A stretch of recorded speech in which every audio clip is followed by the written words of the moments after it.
नाजरीन, मैं हूं कुर्बान बलोच। इमरान खान की सियासत खाक में मिलाने के दर पे कौन है? पहले मोनिस इलाही, उसके बाद परवेज इलाही और अब सदर पाकिस्तान डॉक्टर आरिफ अलवी, जो इमरान खान के देरीना साथी थे और हैं और पीटीआई के सीनियर रहनुमा रह चुके हैं।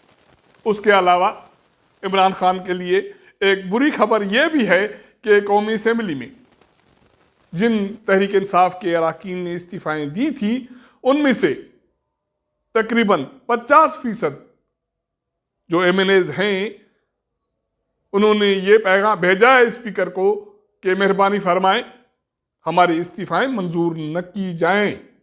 और उसके बाद तर्जमान कौमी असेंबली सेक्रेटरी ने यह बयान जारी किया कि तहरीक इंसाफ के कौमी असेंबली के अरकान को इज्तिमाई तौर आने की कोई ज़रूरत नहीं है। पहले भी बता दिया, अब भी बता रहे हैं कि अगर इनफरादी तौर पर आना है, ज़ाती तौर पर आना है, इस्तीफ़ाओं की तस्दीक करनी है तो ठीक है, वरना ज़ामत न करें। सदर पाकिस्तान डॉक्टर आरिफ अलवी ने कराची में क्या कहा, यह चीज़ मीडिया पर आ चुकी, उसकी वजाहत भी आ चुकी। उन्होंने पहले कहा क्या, या उनसे मंसूब जो खबर आई वो क्या है? वो ये है कि सदर डॉक्टर आरिफ अलवी ने ये एतराफ़ किया या इमरान खान की सियासत पर आखिरी बार किया कि सेनेट के इंतखाबात में और आम इंतखाबात में साबिक आर्मी चीफ या सिपह सालार कमर जावेद बाजवा इमरान खान के मददगार रहे और तहरीक इंसाफ उसी की मदद से कामयाब हुई सेनेट में, आम इंतखाबात में। ये इल्ज़ामात कोई नए नहीं हैं, अगर अपोजिशन की तरफ से लगाए जाएं या 2018 के इंतखाबात से लग रहे हैं। लेकिन अब इस वक्त डॉक्टर आरिफ अलवी ने उस पर मोहर क्यों लगाई? वो सिर्फ यहां तक महदूद नहीं रहते, वो ये भी कह रहे हैं कि नेब इमरान खान के दौरे हुकूमत में जो उसकी कारकर्दगी थी वो इंसान कुछ थी, सियासत कुछ थी। उसी के जरिए लोगों को गिरफ्तार किया जाता था, करवाया जाता था, तो ये कोई अच्छा शुगून नहीं था, अच्छा अमल नहीं था। अब अगर कोई पूछे कि डॉक्टर साहब, सदर साहब, आपको ये बातें करने की जरूरत क्यों थी, इसके पीछे एक लॉजिक है।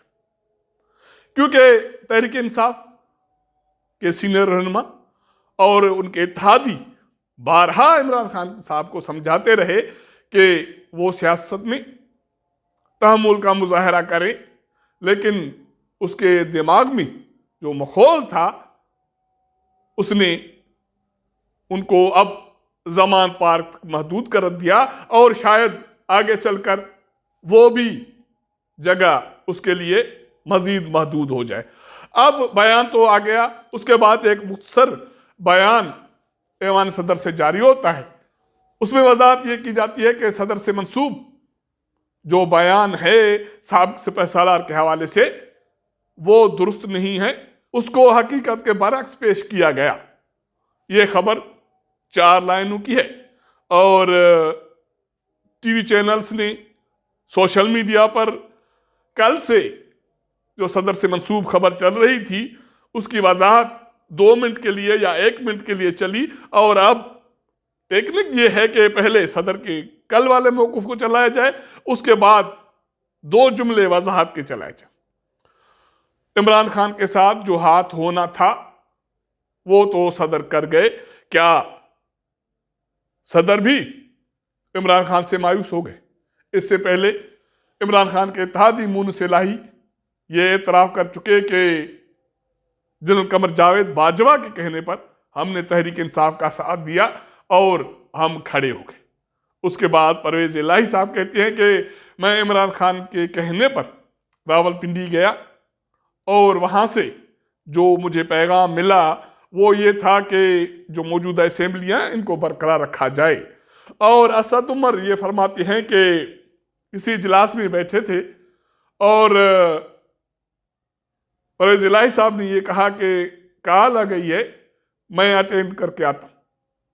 उसके बाद कॉल आ जाती है और वो इजलास जो गैर रस्मी इजलास था वो ख़त्म हो जाती है। और दूसरे दिन परवेज इलाही ने इमरान खान पर इल्ज़ामात लगाए कि उन्होंने कमर जावेद बाजवा पर जो इल्ज़ामात लगाए वो दुरुस्त अमल नहीं है, हम ये बर्दाश्त नहीं करेंगे।